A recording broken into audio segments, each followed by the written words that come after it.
Hello everybody, it is Friday. This is going to be a really exciting day. Later on, we're going to have the live stream of Marvel Contest of Champions, finding out what is dropping in January. And the first remnants of that has been seen on the Marvel Contest of Champions YouTube channel, where today at 5:30 PM UK time, and of course that's 30 minutes I think after the live stream goes live, Deathless Thanos, the Titan Torment will be this last kind of reveal for the Deathless champion. We're also going to find out with the live stream, which also is the upcoming, is down for a 5 o'clock launch UK time, which is 9 AM PT time, I want to say. There is going to be the live stream of what's going to be revealed, and lots of stuff. Like, I think that I would have done a video yesterday that was showcasing some of the footage, and you can also go and check that out for Gentle and Koye, so that's really exciting as well. Koye, for example, is on screen right now. You can see her in action. She is a skill-based champion. We kind of figured that this would be the same for Gentle being mutant. If you followed the previous video that I did, we covered the champion, and just kind of like, okay, well, this champion is more like a skill, uses something, isn't going to be a certain I was thinking that maybe she would don a suit and be a tech, but that's not the case. Very much falling into that skill-based line. Incredible animations though. Art team absolutely smashed it, of course. And here's Gentle, which this is again really cool. The character does have this kind of like Hulk type element to it, and of course will be you see going blue. That is really cool as well. There's a nice little nuances that have been added in that just make the character really tie into his and their heritage, obviously them being the Wakandans, but also being mutants, because this is a mutant based character which has been confirmed, and it's quite exciting. I did see someone like mention like the character didn't have very good animations, but then it's like, how do you do a character that's meant to be kind of like Hulk and is kind of doing Hulk-like movements? He's not exactly like Hulk, but there's some subtle kind of comparisons to it. And later today will mark the start of the Summoner's Choice 2025 with all the characters in mind. I'm quite excited to find out like who and how the characters are going to be well received or not received by the community, because sometimes all things are not to everybody's liking, especially because this is a very specific type of voting process. So starting today, you'll be able to cast your votes in round 1 of the Summoner's Choice towards a candidate. And here's how it will work. You'll claim a selector from the in-game mail to lock in your vote. You'll receive 5 votes right away that will go to the champion that you've selected. After that, you'll need to complete the champion's choice solo objective to earn more votes towards the champion that you locked in at the start of this round of voting. If you want even more votes, you can head over to the web store daily for a bonus 5 votes that you can use on the champion of your choosing, not just the ones you locked in for this round. So make sure to check in daily while the polls are open. So there's an extra kind of like thing with that one. But also stay tuned to your social media channels to hear the winners of round 1.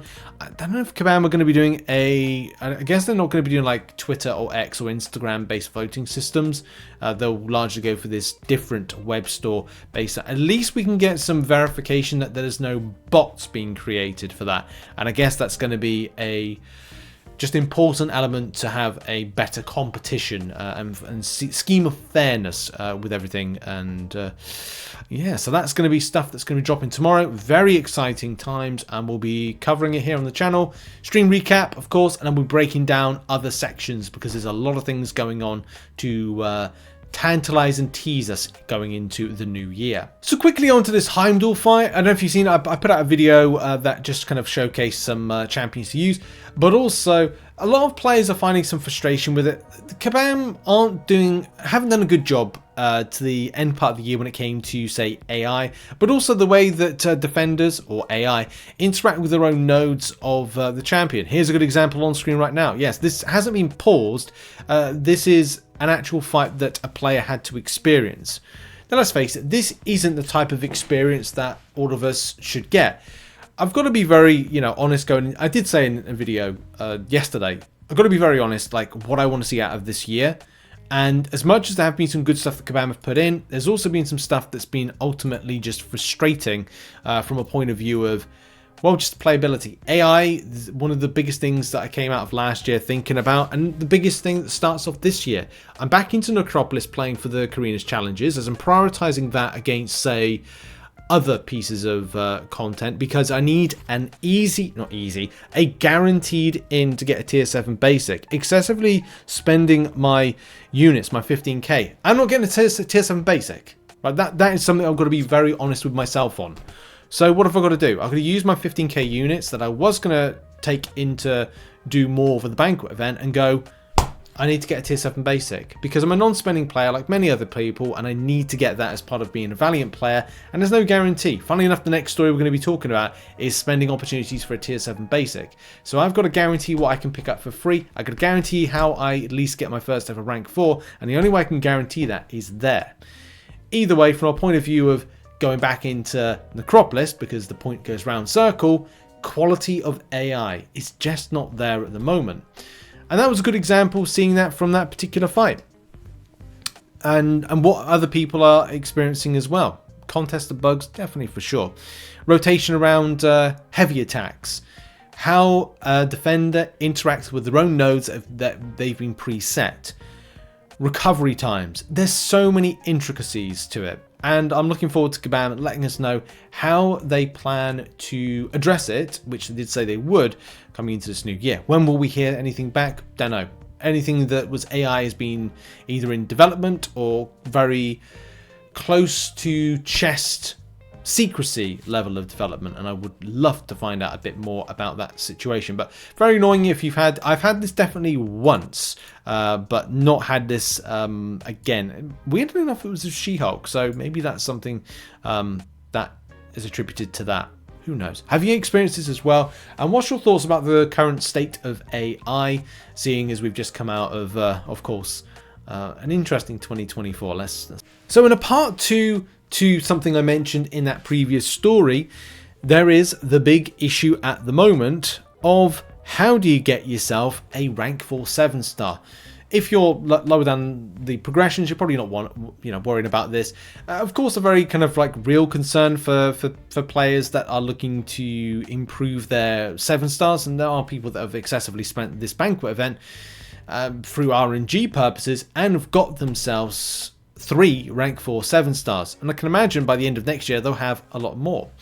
Either way, I'm looking at, as I mentioned earlier, a non-spending way to go, because I'm non-spending, to get myself more rank 7 basics, as in I don't have any, and the fragments I do have is 630.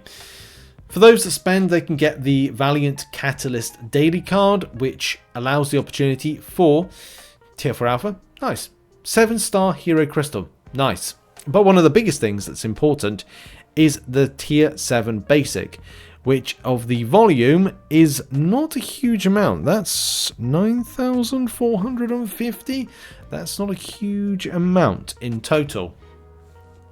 I suppose everything adds up, and we can actually get an idea of that. If we take 630,000 and then take 9450, we are left with 53,000 right there. So yes, not great, if I'm being honest, of how much you'd shave off of it. But it's the first time I think we've seen tier 7 basic become a daily card. And what is that? That's just over, it's like, what is that, 1.1% of a tier 7 basic? Or is it 10%? I think it might be 10%, to be honest. Either way, this is the first opportunity to, it's definitely not 1.1%, it's probably like 10.1% or something like that. Or 11%, or whatever it is, of a tier 7 basic. It's going to take a long time for that. That's going to, if they run that every month, then that's going to be something over the course of, well, 5-6 months that you need that in order to get it. So yeah, expensive, but would you pay it? Probably not. And now we're going to end the show on King Christmas, or King Izzy, who has for the last several years saved their GGC, Greater Gifting Crystal, when it was the Greater Gifting Crystal, and of the last 2 years, the Greater Banquet crystal. Yeah, this is really interesting. I wanted to share this, and of course, link in the description. Go and check out King Christmas. As first of all, you can see this is a greater gifting crystal of recent years. I want to say this is probably like 2020 maybe, where you got 50,000 gold, a tier 5, you know, ISA of course, chunk, and then whatever 4, 5, 6 star crystal shards. Wow, 3 of those. A shot of a 6-star Kang. Also, the next one was 6-star shards, a 7-star catalyst, tier 5 basic fragments, 4 5-star 6-star Kang. That may be the one before actually. Oh, then we've got, see, no 7-star shards as of yet, but you can see all the things that were in there. Tier 2 alpha, 5-star awakening gem. Well, that was the lower end, isn't it? Lower end of stuff. See, we've been, I was going to say we've been spoiled, but we haven't been. It's all in the drop rates. Like, as much as like leaks are leaks and we get people leaking stuff close to the start of the event, this to me is the most important thing. This year, last year, if we didn't find out what the drop rates, if we found out what the drop rates are, I'm sure a lot of us would be kind of questioning. So if anybody's going to leak stuff, get the drop rates in please this year, just so we know. You can see again, smorgasbord of stuff, but nothing really super spicy. 6-star opportunity for a Weapon X, but there must be 7-star shards within there, but that might have been was that last year's? I want to say possibly last year's. This must be this year's because I think it's the bow. The bow's there. Yeah, 7-star Jessica Jones with it. So yeah, it's cool that they've saved up all of these over the years. It ultimately could lead to nothing in what you pick up from it, but still nice to pick up some stuff. There's a little bit of a follow-up to this and write-up from King Izzy, so if you want to go and check out that, including a fantastic pull, which is a Banquet key. I love seeing a Banquet key pick up, especially as they picked up a few of them, actually, it looks like. From this one, Shocks and Amaze. Now that's left it to open the box. There's an amazing performance. Here we go, right here. 3 of those being claimed. I did 4 claimed.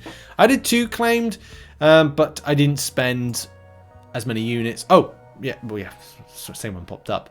Right. That has been it for the video.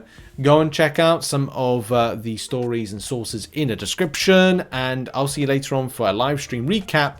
And yeah, have a great day, everybody. And that's me out. Bye bye for now. Cheers and goodbye. Much love. Bye.